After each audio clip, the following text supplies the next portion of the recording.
जब मैं IIT join किया था ना, जबरदस्त रैगिंग फेस करना पड़ा था भाई साहब। स्ट्रिप करते थे, मैं बता नहीं सकता, बहुत हैवी रैगिंग था। 1-2 हफ्ते तो घिक्की निकल चुकी थी। बट मैंने एक चीज़ कंपेयर किया, जब कुछ सालों बाद मैं अपना एमबीए ज्वाइन किया एक्सलराई में, उस वक्त रैगिंग जो हम लोगों ने फेस किया वो बड़ा सटल हुआ करता था। It's actually kind of a good ragging. Subtle ऐसे होता था, आप विश्वास नहीं करोगे कि सीनियर्स एक्स्ट्रा क्लास बुलाते थे रात को 12-12 1-1 बजे 2-2 घंटा 3-3 घंटा पढ़ाते थे। And this is just for 1 week, हाँ by the way, just for 1 week. और बोलते थे कि मैंडेटरी इंस्टीट्यूट की तरफ से। ऐसा कुछ नहीं था, क्योंकि लेक्चर्स हॉल्स है, हम हॉस्टल में रहते थे, it's very easy.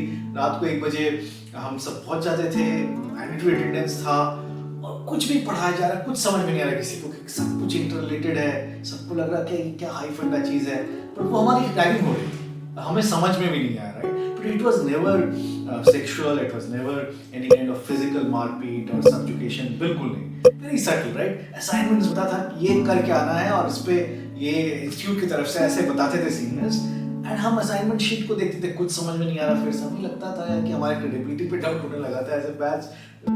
So that is the kind of ragging we are talking about, right? तो अगर मैं मेरे आईआईटी डेज में जो रैगिंग हमने फेस किया था शुरुआती दौर पे, उसको कंपेयर करूं with the kind of ragging MBA में फेस किया एक्सलराई में, तो I can Fairlie make an assessment कि बैड रैगिंग और गुड रैगिंग का डिस्टिंक्शन आता है इसमें। तो bad ragging is definitely not right. जहाँ पे लोग आपको स्ट्रिप करने के लिए बोल रहे हैं, जहाँ पे लोग physically to an extent abuse कर रहे हैं, और आईआईटीज में तो बहुत हल्के लेवल पे होता है। I know in certain institutes, specially medical colleges में वो काफी अब्यूजिव हो जाता है, right. It really is claustrophobic. लोग, हमने रिपोर्ट्स भी पढ़े हैं कि लोग इंस्टीट्यूट छोड़ देते हैं, कई एक्सट्रीम केसेस में तो सुसाइड की बात होती है। तो that's absolutely should be exterminated, right. But जो गुड रैगिंग है ना, जो मैं एमबीए की बता रहा था, मेरा एक्सपीरियंस जो है, that to an extent is fine, right.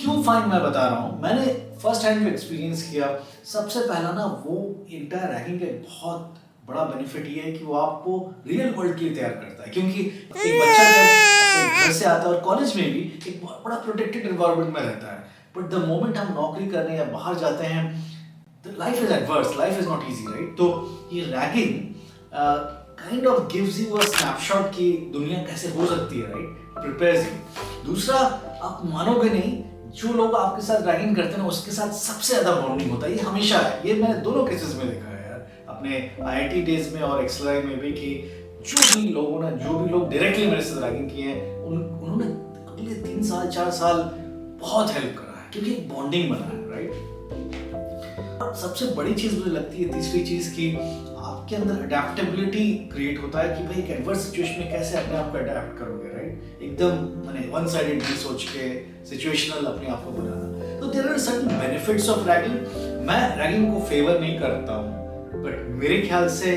One has to distinguish between good ragging and bad ragging, and under controlled environment good ragging is not bad to an extent, right? No way supporting ragging, and I know it's very difficult to implement कि कहाँ पे वो boundary draw करें, but from an intellectual perspective, थोड़ा बहुत अगर good ragging हो, it's okay. So the question is not about कि ragging को ban करना चाहिए या नहीं ban करना चाहिए। मेरे ख्याल से policy makers के लिए question ये होना चाहिए कि ragging किस हद तक allow करना चाहिए।